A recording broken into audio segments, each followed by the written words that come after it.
বর্ণাঢ্য শোভাযাত্রা সহকারে কালী মন্দিরের উদ্দেশ্যে জল নিয়ে চলেছে অগণিত ভক্ত। এমনই ছবি এদিন মঙ্গলবার দেখা গেল মেমারির দেবীপুর এলাকায়।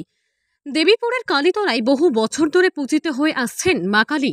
আজ মায়ের বাৎসরিক পুজো, আর এদিন মা কালীর বাৎসরিক পুজো উপলক্ষে এলাকার অসংখ্য ভক্তগণ হুগলির ত্রিবেণী থেকে পায়ে হেঁটে জল নিয়ে এলো দেবীপুরের কালীতলার মা কালীর মন্দিরে।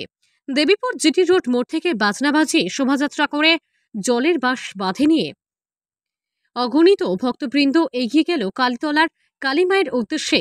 এই শোভাযাত্রা দেখতে রাস্তার ধারে এলাকার অসংখ্য মানুষের ভিড় ছিল চোখে পড়ার মতো।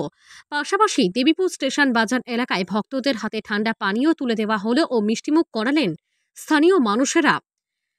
বাঁক কাঁধে জল নিয়ে যাওয়ার সেই ছবি এখন দেখতে পাচ্ছেন আমাদের পর্দায়। Bureau report, 0 point news, Atanu Ghosh. দাদা, এই জল আনাটা কোথা থেকে পর্যন্ত হচ্ছে?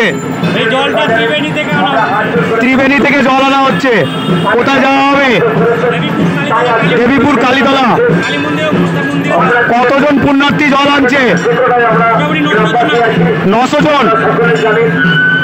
আপনি কি জানেন একটি ভালো প্রি স্কুল আপনার সন্তানের বাকি জীবনটা গড়ে দিতে পারে?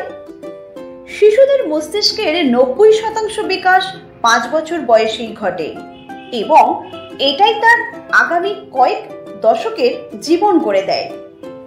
কিডসিতে আমাদের প্রস্তুতিমূলক ও মজাদার পাঠ্যক্রম শুরু থেকেই আপনাদের বাচ্চাকে আধুনিক শিক্ষা ও ভবিষ্যৎ জীবনের জন্য তৈরি করে দেয়। আপনার সন্তানের প্রথম শিক্ষার ভিত্তি এশিয়ার বৃহত্তম প্রি স্কুল কিডজি এখন মেমারিতে। কিডজি মেমারি, যেখানে বাচ্চারা শিখতে ভালোবাসে। Play group, nursery, junior KG, senior KG এবং ক্লাস 1 ও 2। কিডজি মেমারি, মেমারি হাসপাতাল গেটের সামনে, মেমারি, পূর্ব বর্ধমান। যোগাযোগ করুন 8015687702, 8250099571।